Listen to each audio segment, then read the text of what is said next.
Porky Pig is easily one of the most famous cartoon characters of all time, and was at one point, back in the very early days of the Looney Tunes franchise, the series' most popular character, and essentially, its first star. And in today's video, I'm going to discuss the history and evolution of everyone's favorite Stuttering Pig, all the way from 1935 to now. But before we get into that, it would be greatly appreciated if you would leave a like, a subscription, and maybe even a comment. Now that that's out of the way, let's get into the video. Porky Pig made his debut in the short, I Haven't Got a Hat, which released in March of 1935. And Porky was actually not the only new character introduced in this short. You see, around this time period, Warner Bros. Did not have a super popular cartoon character mascot. You know, Disney had Mickey Mouse, Fleischer had Felix the Cat, Warner Bros. Had Bosco, but when Bosco's creators left Warner Bros., they took their creation with them to MGM, who would then take over the role of creating the Bosco cartoons. So, as a way to replace Bosco, a new character was created,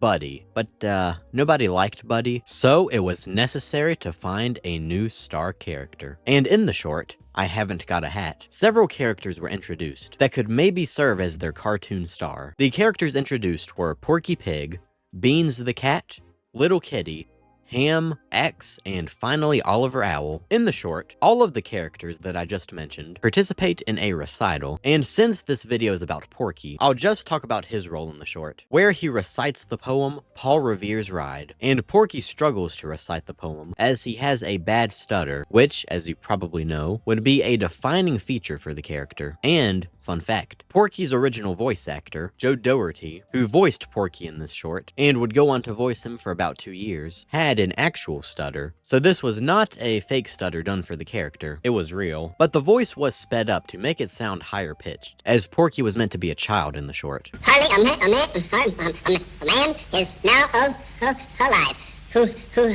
And it was decided to give the pig a stutter as a way to simply make him unique. And while Porky is reciting the poem, he gets chased out of the building by some dogs. Taking a look at Porky's design in this first short, he is fat. A lot more so than he is nowadays. He's built like a ball. He did not get the name Porky for no reason. Speaking of the name Porky Pig, it came from two classmates of Friz Freleng, who was Porky's creator and the director of this short. And these two classmates had the nicknames Porky and Piggy. After this short was released, it was considered a big success, and Warner Bros. Decided to use these characters more often, but one of them got more focus than the others. And yes, you guessed it, that character was Beans the Cat. Actually, you probably didn't guess that one. So it was, yeah, Beans the Cat who was chosen as the main star for the Looney Tunes shorts. But this video is about Porky, so sorry Beans, but we're not going to be taking a look at all of your shorts. The second appearance of Porky Pig was alongside Beans the Cat in the short Country Mouse, which was released in July of 1936. But neither of the two talk or anything, it's just a quick cameo. I'm only mentioning it since it was the second ever appearance of Porky, at least I think it's Porky. He doesn't talk or anything, and he looks a little different, so it's hard to tell if it is in fact Porky or just another pig. But since he appears alongside Beans the Cat, it's probably Porky. In the short Gold Diggers of 49, which released in November of 1935, we saw the fourth appearance of Porky Pig. And no, don't worry, I did not forget his last appearance. His third appearance was once again a very quick, unnoteworthy cameo in a short starring Beans the Cat. Okay, back to his fourth short, Gold Diggers of 49. In the short, Porky is reimagined a bit. In his first appearance, he was a young child, but in this short, he is an adult, and also the father to Little Kitty, and I don't know how that works. Oh, Daddy!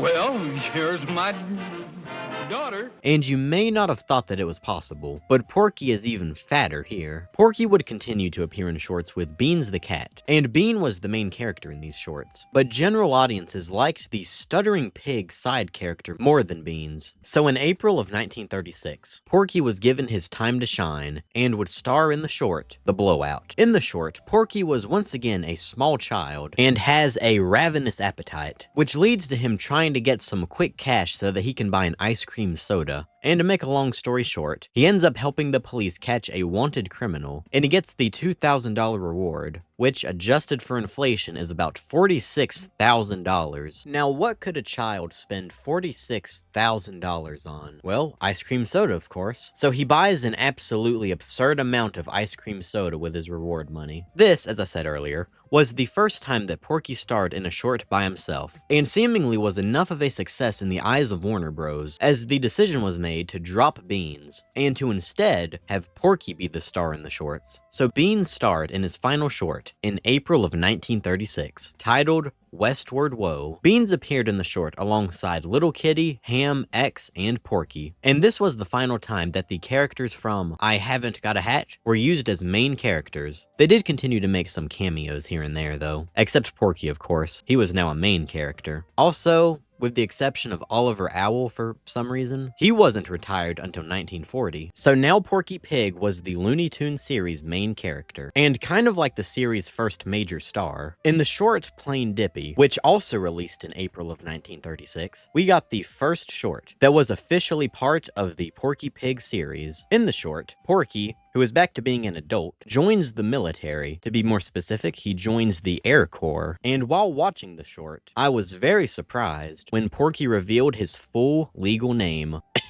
Porky Cornelius Washington Otis Lincoln Abner Aloysius Casper Jefferson Filbert Horatius Narcissus Pig. That is the second time now a Looney Tunes character has had a ridiculously long name. Looking at you, Daffy Dumas Horatio Tiberius Armando Sheldon Duck. But by the end of the short, Porky realizes that pigs weren't meant to fly, so he instead joins the infantry. The next several shorts starring Porky aren't too interesting, although something to note is that Porky's design changed a bit, where he became progressively less rotund. Porky also switched back and forth between the roles of a child and an adult. His age pretty much only depended on whatever the animators felt like doing. Oh, and in a small amount of shorts, Porky had a father that was introduced, named Phineas. So now we're jumping to the short Porky's Romance, which released in April of 1937, and this short introduced a new pig character that would serve as a love interest to Porky, Petunia Pig. Well, that is at the start of the short. By the end, Porky comes to the realization that married life isn't for him. This short was also the last time that Joe Dougherty voiced the character, and ironically, the reason he was let go was the same reason that he was hired. When Dougherty would record his lines as Porky, his stuttering got in the way of the voice acting, which, yes, was the point, but it also meant that a lot of retakes had to be done, which was expensive and time-consuming. Another actor, Count Cutelli, had to be brought in occasionally to help with the dialogue. So beginning with the short Porky's Duck Hunt in April of 1937, Mel Blanc began voicing Porky Pig, and Mel Blanc actually made his debut in doing voiceover work in the Looney Tunes shorts only 2 shorts before Porky's Duck Hunt, starting in the short Picador Porky, where he voiced this bull. And if you watched my last video, you would know that Porky's Duck Hunt was the short that introduced the world to Daffy Duck. And if you did not watch my last video, first of all, why not? Second of all, I recommend you do so after this video, of course. Now back to Porky. You can just look at his design here and see how different that he looks. Now he's a lot more humanoid and less fat, but the more fat design of Porky would still appear, similarly to what I said earlier about Porky's role in each short. His design too pretty much just depended on whatever the animators wanted him to look like. He did not have a set-in-stone design quite yet. Porky Pig's stardom did not slow down throughout 1937. His popularity only rose, as he starred in many shorts that year. And in the short, Rover's Rival, which released in October of 1937, 2 iconic things were added that would become a staple of the Looney Tunes franchise. The first being the use of the song The Merry-Go-Round Broke Down as the intro to the short, and you may not know the song by the name alone, but you will almost certainly recognize this tune. The other iconic thing that was added was to the outro, where Porky bursts out of a drum and says his catchphrase. That's all, folks. And that saying is most commonly associated with Porky, but Bosco, That's all, folks. Buddy, That's all, folks. Beans the Cat, That's all, folks. and this weird jester dude That's all, folks.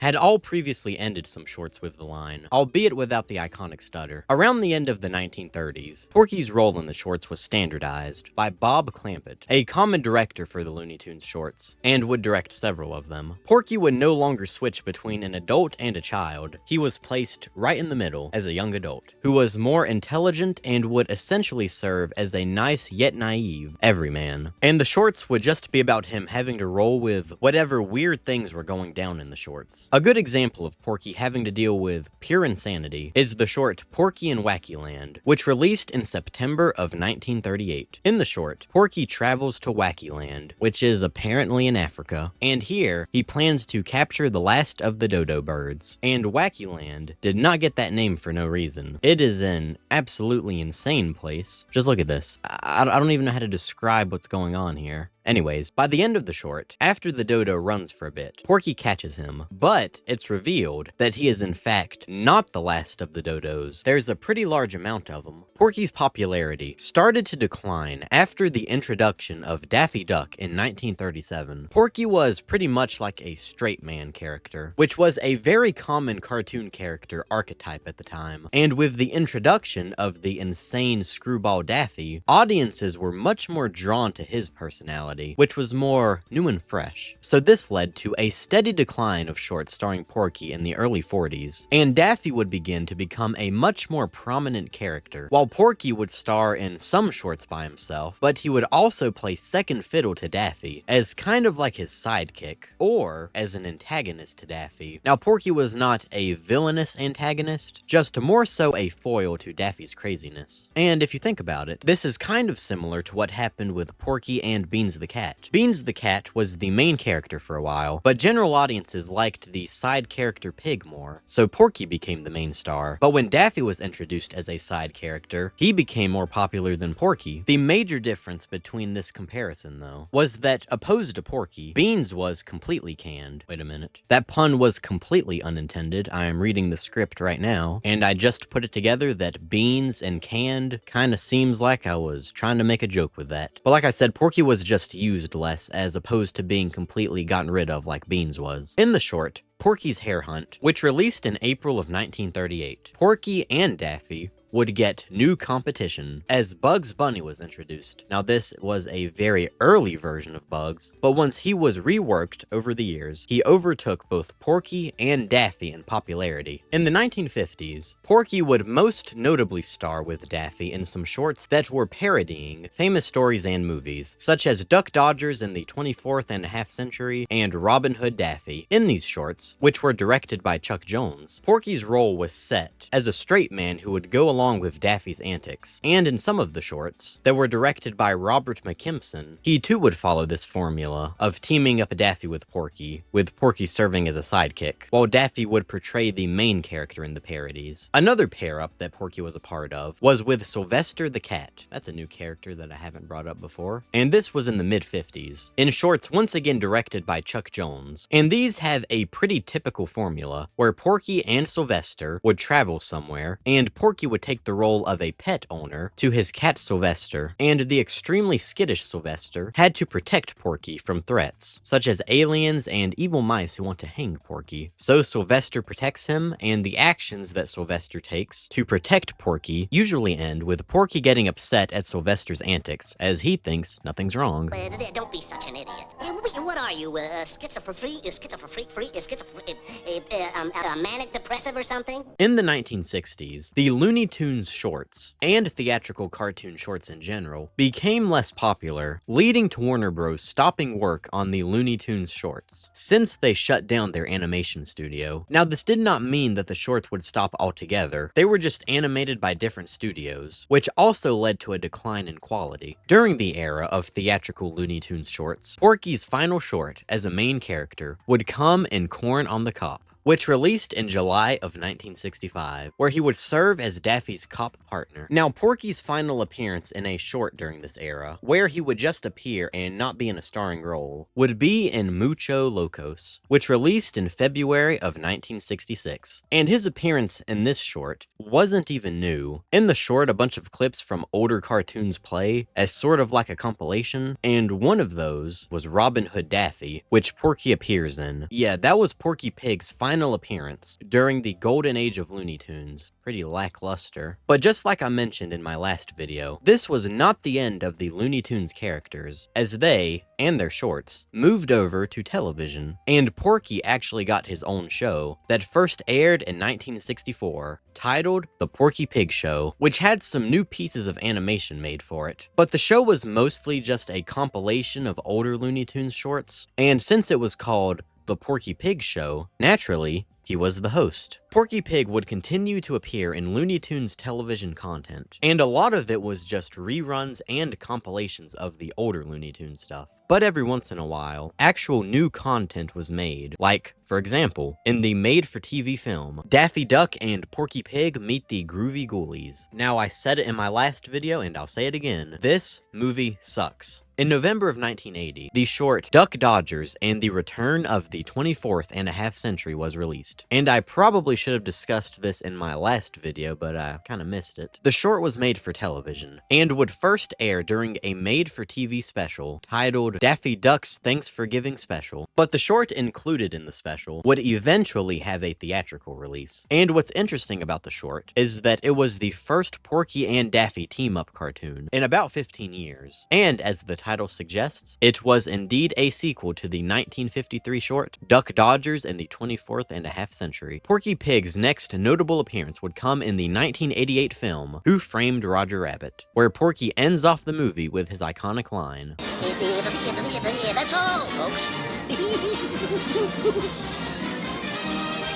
Okay, next Porky appearance for me to discuss was in the 1988 theatrical film Daffy Duck's Quackbusters, which was kind of like another compilation movie. I bring it up as it was the final time that Mel Blanc, who had been voicing Porky since 1937, would voice the pig, as he passed away in July of 1989. And this is pretty neat. On Mel Blanc's grave, he has the words, "That's all, folks," written on it. After Mel Blanc passed away, Jeff Bergman would take over the role of voicing Porky, and Bergman first voiced Porky in the Earth Day special, which released in April of 1990. Now, this wasn't a Looney Tunes production, but instead just like its own thing, that was made to address environmental issues, and the special had a star-studded cast that included both actors and fictional characters, and included in that cast are Bugs, Tweety Bird, and Porky Pig, all voiced by Bergman. Now, Bergman would not be the only main voice for Porky, though, as starting in the series Tiny Toon Adventures, which first aired in 1990, Porky would be voiced by Bob Bergen, and he and Jeff Bergman would be the main two to voice the pig, with one of them being used sometimes, and other times the other was used. In the show Tiny Toon Adventures, which has a pretty interesting plot, where the original Looney Tunes characters act as mentors to younger Toon characters, and Porky's protege was Hampton J. Pig, who was pretty much just a child version of Porky if he did not have a stutter and was a clean freak. Porky would then appear in both 1996's Space Jam and 2003's Looney Tunes Back in Action, where in both of these theatrical films, Porky tries to say his famous line of, "That's all, folks," but he gets interrupted and doesn't complete it. In the 2003 animated series Duck Dodgers, which was based off of the 1953 short Duck Dodgers in the 24th and a Half Century, Porky would star alongside Duck Dodgers,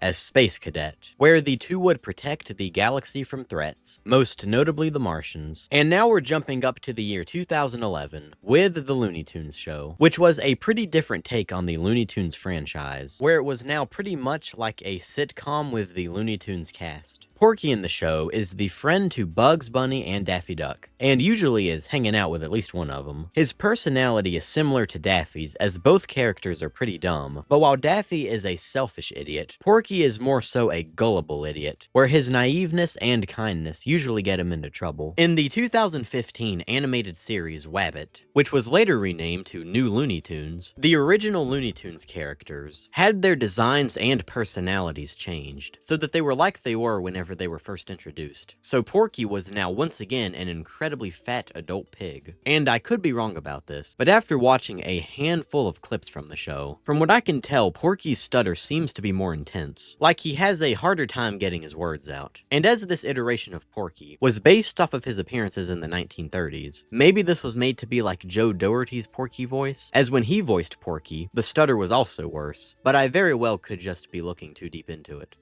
Good evening, ladies and gentlemen. Welcome to the first debate. Porky would then appear in the 2020 series, Looney Tunes Cartoons. And similarly to the last series, this show was based off of the older Looney Tunes shorts. But instead of being based off of the ones from the 30s, this one was based off of the cartoons from the 40s, meaning Porky had his more iconic design and was teamed up with Daffy. The next notable Porky appearance was in the 2021 film, Space Jam: A New Legacy, and this movie was the first time that he was voiced by Eric Bauza, who was like the main voice actor for a lot of the modern day Looney Tunes characters. I don't think Porky does anything else too interesting in the movie. He appears as a realistic 3D character, and he also has a rap song. Yeah. I was famous before the internet. Since 1935, I've been getting respect. Porky's most recent appearance was in the 2025 theatrical film, The Day the Earth Blew Up, a Looney Tunes movie, where, as a callback to their frequent team-ups over the years, the film stars Porky Pig and Daffy Duck, and the two have to save the Earth from an alien, with the help of Petunia Pig. There's your brief spoiler-free plot synopsis. And like I said in my last video, it's very cool to see a 2D animated Looney Tunes movie in 2025, because sadly it's quite a rarity to see fully 2D animated films released into theaters nowadays. It was a pretty good movie though. And there you have it, the history and evolution of Porky Pig. And if you enjoyed this video, a subscription, a like, and maybe even a comment would be greatly appreciated, and especially do all of those things if you want to see more Looney Tunes content. My last video got very positive feedback, so I went ahead and made another, and if this video gets positive feedback as well, I will almost certainly do another one, but maybe just like one more. I don't really want to overdo it. Also kind of want to take a break. These take a long time to make, as you can tell by my infrequent upload schedule, so it would probably be good for my sanity if I did something a little more easy. But anyways, that's enough of my yapping. I'll see you next time. Goodbye.